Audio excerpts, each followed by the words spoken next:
नमस्कार, सत श्री अकाल बच्चों, कैसे हो आप लोग। ये क्वेश्चन बहुत ही ज़्यादा प्रैक्टिकल और आपने फील किया होगा कि अगर आप क्वेश्चन बोलता है if you jump bare footed on a hard surface, है ना, your legs gets injured but they are not injured if you jump on a soft surface like sand or pillow.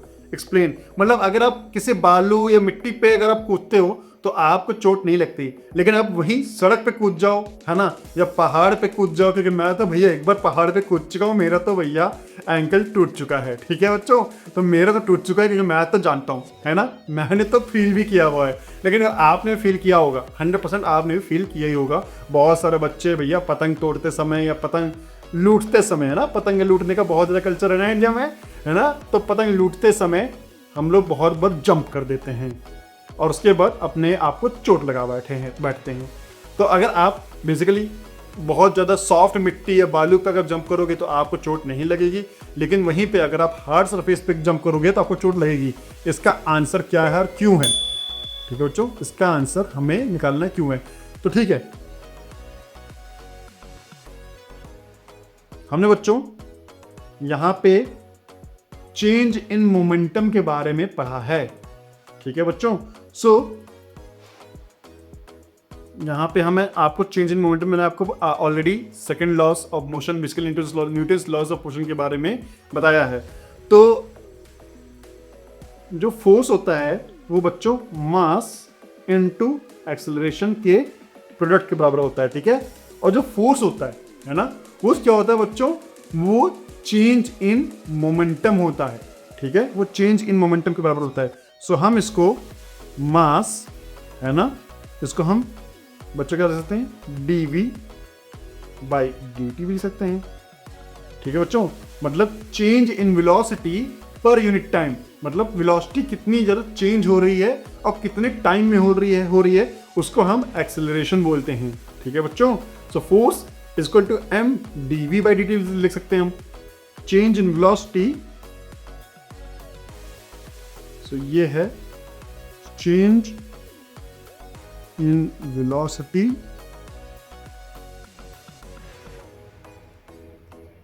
पर यूनिट टाइम। लेकिन ये क्या है, instantaneous, क्योंकि dv by dt है ना। अगर delta v by delta t होता तब तक change in velocity per unit time लिख सकते थे, क्योंकि ये dv बाई dt है, किसी भी पर्टिकुलर इंस्टेंट पे है, मतलब टाइम बहुत ही ज़्यादा छोटा है। तो यहाँ पे हम इंस्टेंटेनियस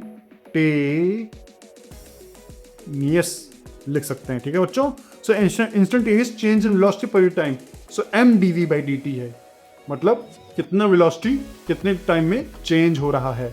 तो ठीक है, जब अगर आप हार्ड सरफेस पे कूदते हो, समझिए ये हार्ड सरफेस है ना, अगर आप इस पे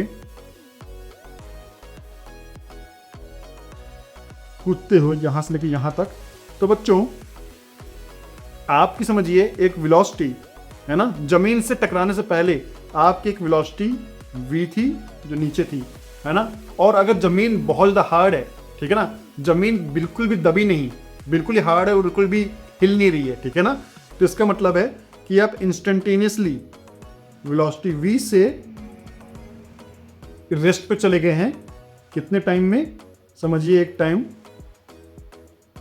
t में, और ये t क्या है बच्चों, बहुत ही ज़्यादा। मैं इसको ऐसे लिख सकता हूँ आपको समझाने के लिए। सो चेंज इन वेलोसिटी मैं लिख सकता हूँ, समझिए वेलोसिटी v है, v से 0 गए हैं और टाइम t, चूंकि हार्ड सरफेस है, हार्ड सरफेस बिल्कुल भी हिला नहीं है, सो ये जो टाइम t है वो बहुत ही ज़्यादा छोटा है। समझिए मैं इसको dt लिख देता हूँ मैं, है ना, या dt या मैं समझिए t लिख देता हूँ। समझिए ये है आपका एक्सेलरेशन।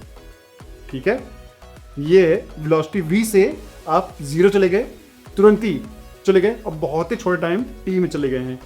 और सेम अगर आप यहाँ पे समझिए ये बालू जैसी मिट्टी है, ठीक है ना बच्चों, और उसके बाद आप यहाँ से कूदे और उसके बाद यहाँ पे कूदे आप, ठीक है ना, तो आपकी वेलोसिटी v थी, है ना, लेकिन जब आप कूदे तो जो आपका पैर है ना, ये मिट्टी कुछ ऐसी हो गई है। तो आपका जो पैर है वो बेसिकली यहाँ तक चला आया है, ठीक है ना। कूदने के बाद आपकी जो जो पैर है वो बालू में या मिट्टी में अंदर धंस गया है।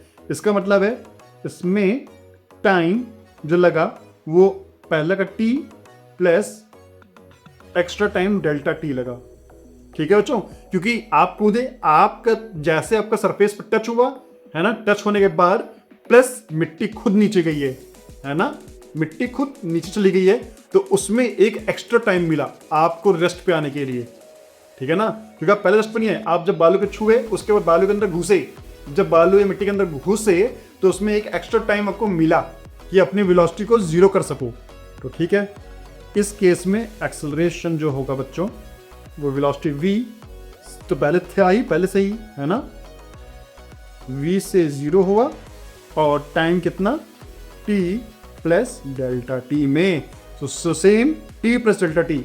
अब बच्चों ये a डैश है, तो अब बच्चों बताइए a डैश बड़ा है a बड़ा है, नीचे t प्लस टी डैश है ना। सो इसका मतलब है कि a डैश छोटा है, a बड़ा है a डैश से, क्योंकि a डैश में जो टाइम t है वो t प्लस डेल्टा टी है, एक्स्ट्रा टाइम मिला है ना हमको रेस्ट में आने के लिए। हम पहले बालू पे छुए, उसके बालू खुद घुसी है ना, हटी वहां से, हमारा पैर अंदर घुसा और हमें एक्स्ट्रा टाइम मिला एक्सेलरेशन को, बेसिकली वेलोसिटी को जीरो करने के लिए। तो इसका मतलब है कि a डैश छोटा है एक्सेलरेशन a से, तो इसका मतलब है कि बच्चों F equal to mass into acceleration होता है ना। सो पहले हमारा a डैश a है ना, और दूसरे केस में जो फोर्स लगा बच्चों F dash equal to mass into acceleration a dash. अब चूंकि a डैश है ना छोटा है a से, सो हम कह सकते हैं कि F डैश भी